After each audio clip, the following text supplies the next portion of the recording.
College English Test Band 6, Part 2, Listening Comprehension. Section A, Directions. In this section, you'll hear 2 long conversations. At the end of each conversation, you'll hear 4 questions. Both the conversation and the questions will be spoken only once. After you hear a question, you must choose the best answer from the 4 choices marked A, B, C, and D. Then mark the corresponding letter on answer sheet 1 with a single line through the center. Conversation 1. Good morning and welcome to People in the News. With me today is Megan Brown, an environmental activist whose controversial new book, Beyond Recycling, is making headlines. Hi, Brian. Thanks for having me today. I'm excited to explain to the audience what my book is really about. Critics of your book assert that you're trying to force radical changes on the entire country. Some claim that you want to force everyone to eat a vegetarian diet and make private transport illegal. I'm aware of those claims, but they simply aren't true. People who haven't read the book are making assumptions about my arguments. They know I'm a vegetarian, that I don't wear leather or fur, and that I always use public transportation. So, they're depicting me as a radical animal rights activist and environmentalist, determined to force my beliefs on others. But don't you want others to adopt your practices? You've campaigned for animal rights and the environment for decades. I'd love it if people chose to live as I do, but my life choices are based on my personal convictions. They aren't my recommendations for others who don't share those convictions. Well, in this excerpt from your book, you argue that meat consumption and private transport are devastating the environment, and that the best choices for the planet are vegetarian diets and public transport. I did write that, but those are examples of what I call best practices, not what I'm actually suggesting. In my guidelines for saving the environment, I suggest modest changes, like eating vegetarian meals 2 days a week. You also endorse high taxes on meat and other animal products and increased taxes on gasoline. Those taxes could force poor people to adopt your life choices. But the taxes I suggest aren't that high, less than 3% only. Plus, the money generated would be allocated to environmental protection, which benefits everyone. Questions 1 to 4 are based on the conversation you have just heard. Question 1. What do we learn about the woman's new book?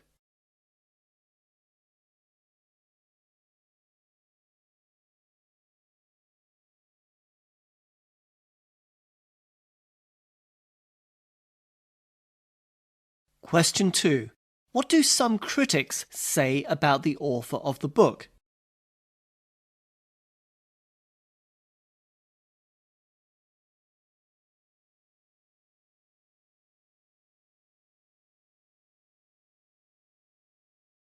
Question 3. What does the woman claim about the diet changes she suggested?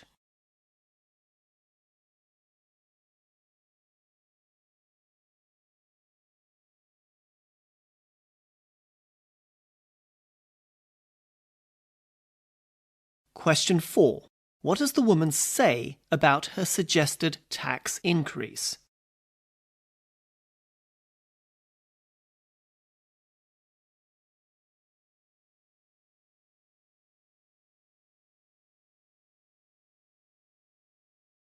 Conversation 2. With me in the studio today is Ms. Jane Logan, author of a new book, Secrets to Success. She claims to have uncovered how people achieve success.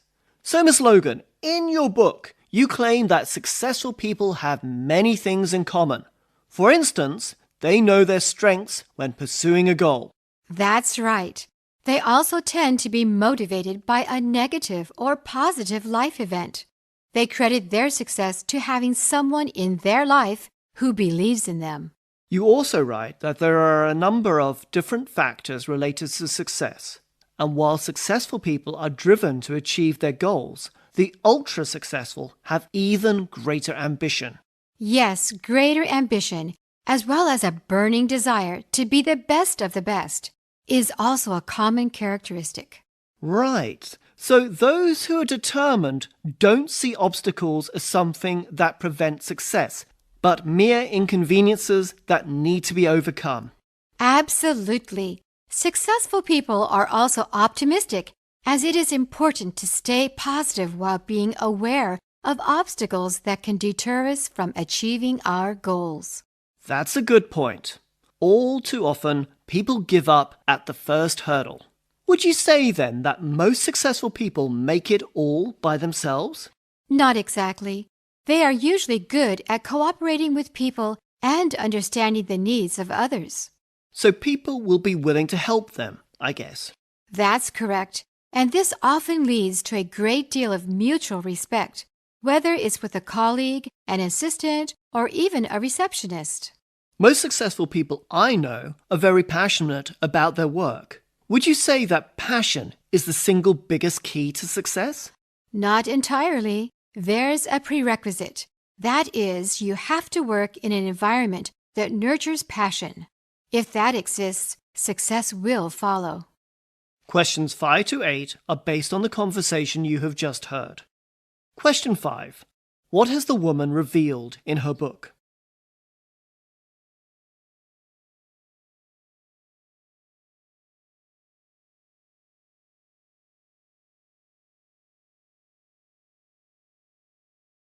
Question 6.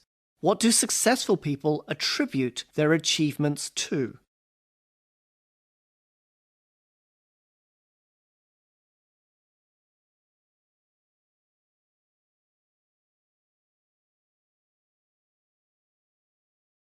Question 7. What do successful people do when faced with difficulties?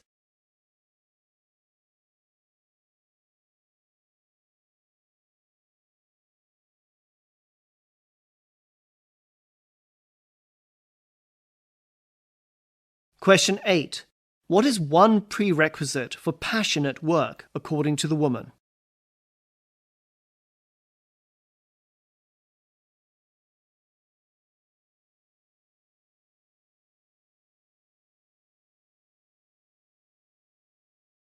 Section B. Directions. In this section, you'll hear two passages. At the end of each passage, you'll hear 3 or 4 questions. Both the passage and the questions will be spoken only once. After you hear a question, you must choose the best answer from the 4 choices marked A, B, C, and D. Then mark the corresponding letter on answer sheet 1 with a single line through the center. Passage 1. The saying, blind as a bat, simply isn't correct. The truth is that all 1,100 bat species can see, and often their vision is pretty good, although not as excellent as other night hunting animals. There are 2 main groups of bats which are believed to have evolved independently of each other, but both from a common ancestor. The first group, known as megabats, are mostly medium-sized or large bats who eat fruits, flowers, and sometimes small animals or fish. These species have distinctive visual centers and big eyes. They use senses of vision and smell to capture their prey. For example, flying foxes not only see well during daylight, but can also distinguish colors. They actually rely on their daylight vision and cannot fly during the night with no moonlight. The second group, called microbats, are smaller in size and mostly eat insects. These species use echolocation to find their way and identify food. Scientists have proven that despite their poorly developed small eyes, these bats still can see during the day. When we consider the nightly lifestyle of these bats, we will see they have to be sensitive to the changing light levels because this is how they sense when to start hunting. Moreover, vision is used by microbats to travel over long distances beyond the range of echolocation. So the truth is, there are no bats which are naturally blind. Some species use their sense of hearing more than their eyes as a matter of adaptation to a particular lifestyle, but their eyes are still functional. Questions 9 to 11 are based on the passage you have just heard. Question 9. What do we learn about mega bats?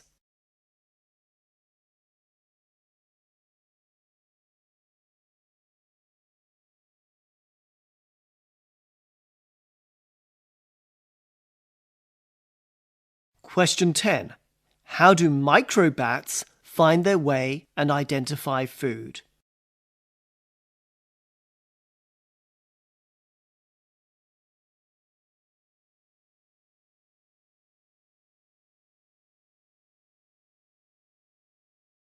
Question 11.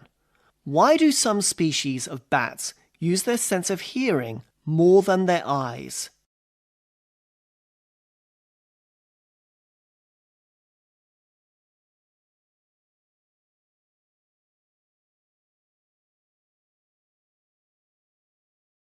Passage 2. A study has found that educational TV shows come with an added lesson that influences a child's behavior. Children spending more time watching educational programs increase their emotional aggression toward other children. This shows that children can learn the educational lesson that was intended. However, they're also learning other things along the way. This unintended impact has to do with the portrayal of conflict in media and how preschool-age children comprehend that conflict. TV and movie producers often incorporate an element of bad behavior. This is to teach children a lesson at the end of the program. Educational shows have pro-education and pro-social goals. However, conflict between characters is often depicted with characters being unkind to each other, or they may use emotionally aggressive tactics with each other. Preschool children really don't get the moral of the story. That's because it requires that they understand how all the parts of the show fit together. You need pretty complicated cognitive skills and memory skills to be able to do that. These are still developing in young children. However, parents shouldn't completely constrain children's viewing. Parents should instead watch with their kids and help them to understand the plot. Parents can comment along the way and then explain the message at the end. They should explain how certain types of behavior were not appropriate. This will help children interpret and get the message and help them learn to watch the show for those messages. Questions 12 to 15 are based on the passage you have just heard. Question 12. What does the passage say about children watching educational programs?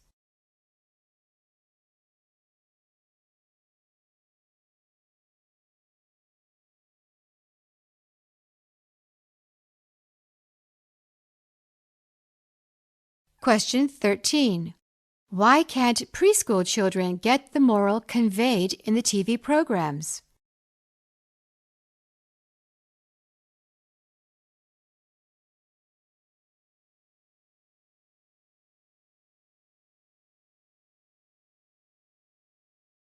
Question 14. What does the passage suggest parents do?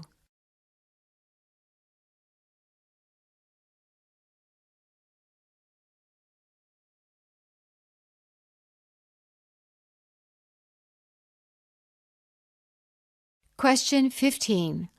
What should parents do right after watching the TV program?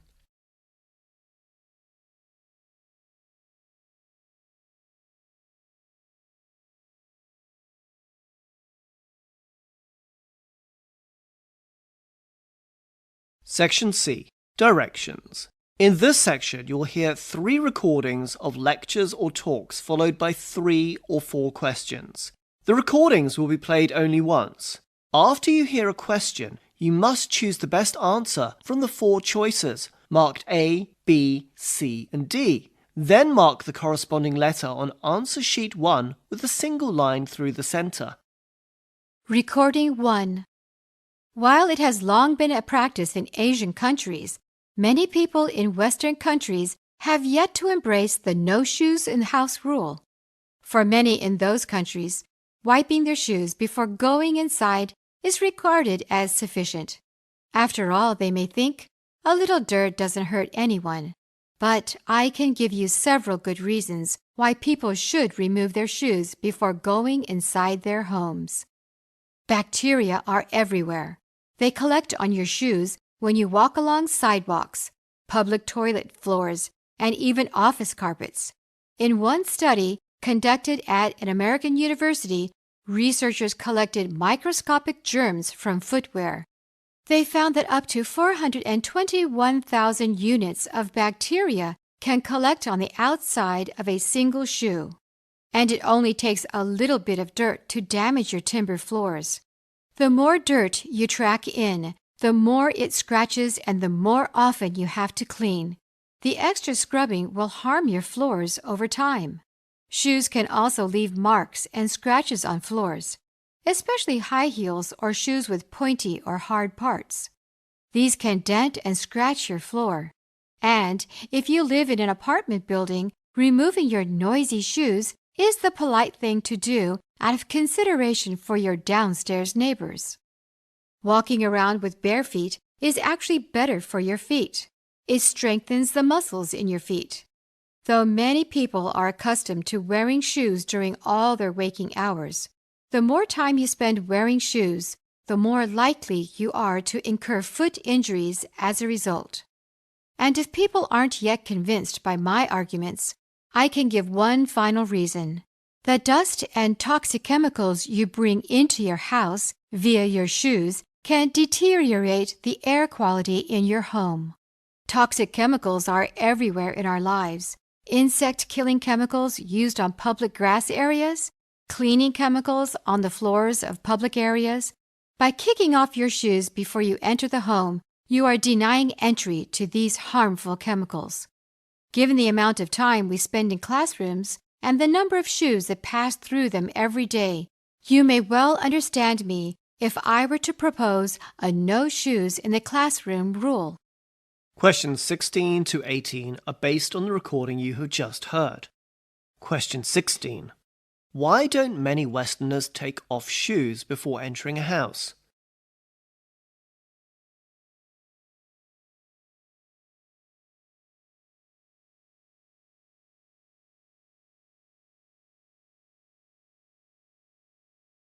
Question 17. What is the finding of one study by researchers at an American university?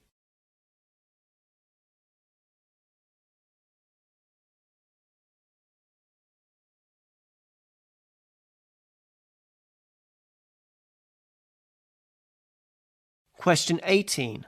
What is the final reason the speaker gives for removing shoes before entering a house?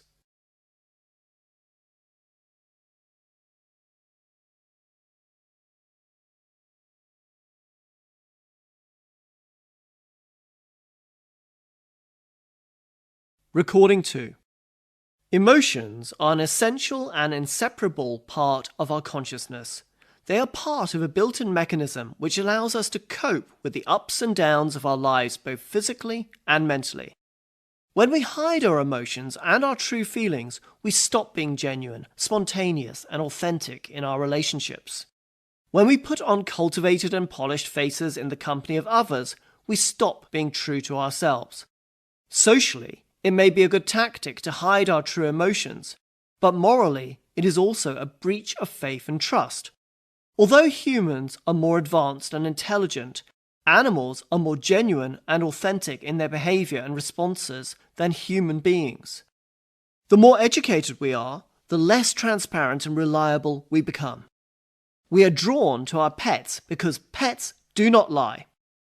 One of the first steps in dealing with emotions such as anger or fear is to acknowledge them as normal and human. There is nothing sinful or immoral about being emotional unless your emotions make you inhuman, insensitive, and cruel to others. Feelings of guilt associated with emotions are more devastating and damaging than the experience of emotion itself. So when you deal with the problem of emotions, you should learn not only how to control them, but also how to accept them and manage the guilt and anguish arising from them. Our brains are made up of a primitive inner core and a more evolved and rational outer core. Most of the time, the rational part of the mind controls the information coming from the primitive core and makes its own decisions as to what to do and how to respond. However, during critical situations, especially when a threat is perceived, the outer core loses control and fails to regulate the impulses and instinctive responses coming from the primitive brain. As a result, we let disturbing thoughts and emotions arise in our consciousness and surrender to our primitive behavior. In times of emotional turmoil, remember that emotions arise because your senses are wired to the primitive part of your mind, which is self-regulated, autonomous, and spontaneous. Your rational mind does not always deal with the messages coming from it effectively. These messages are part of your survival mechanism and should not be stifled simply because emotions are unhealthy and betray your weaknesses. When emotions arise, instead of stifling them, pay attention to them and try to understand the messages they are trying to deliver. This way, you make use of your emotions without losing your balance and inner stability. Questions 19 to 21 are based on the recording you have just heard. Question 19. What does the speaker say about hiding one's emotions?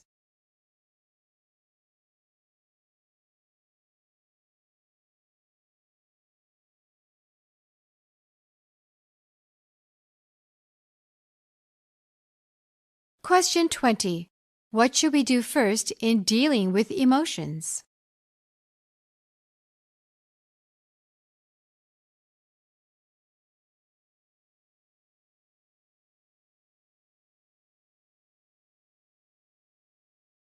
Question 21. What are we advised to do when emotions arise?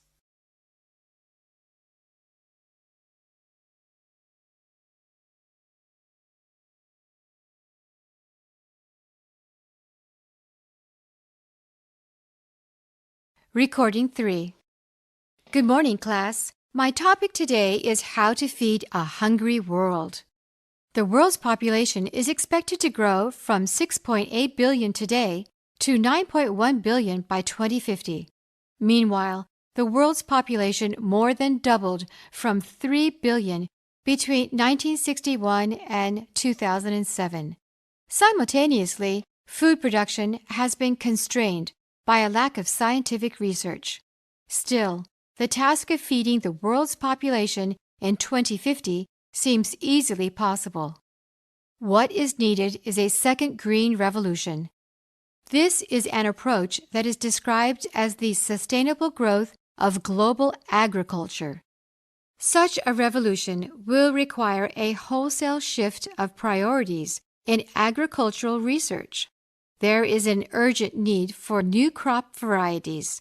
They must offer higher yields but use less water, nitrogen-rich fertilizers, or other inputs. These new crops must also be more resistant to drought, heat, and pests.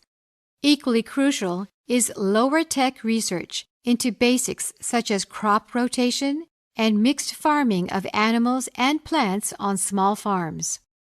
Developing nations could score substantial gains in productivity by making better use of modern technologies and practices. But that requires money. It is estimated that to meet the 2050 challenge, investment must double to $83 billion a year. Most of that money needs to go towards improving agricultural infrastructure. Everything from production to storage and processing must improve. However, research agendas need to be focused on the needs of the poorest and most resource-limited countries. It is there that most of the world's population lives, and it is there that population growth over the next decades will be the greatest. To their credit, the world's agricultural scientists are embracing such a broad view. In March, for example, they came together at the first global conference on agricultural research to begin working out how to change research agendas to help meet the needs of farmers in poorer nations. But these plans will not bear fruit unless they get considerably more support from policymakers.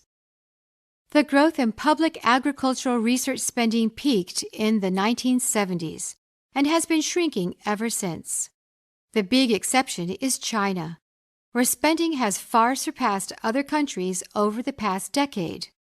China seems set to transition to become the key supplier of relevant science and technology to poorer countries.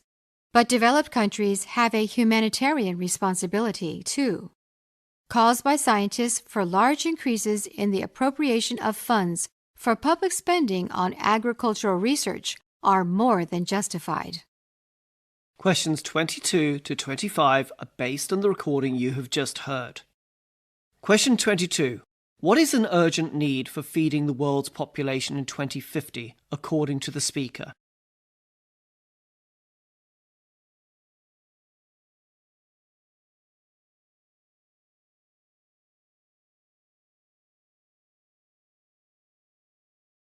Question 23. Where should most of the money be invested to feed the ever-growing population?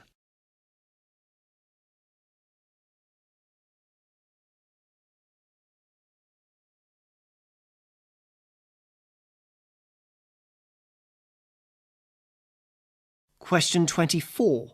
Why does the speaker give credit to the world's agricultural scientists?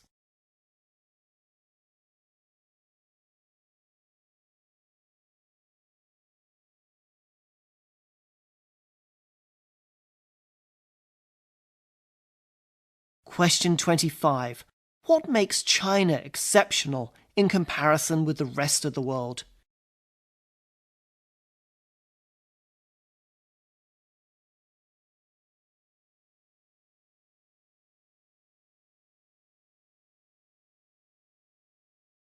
That's the end of listening comprehension.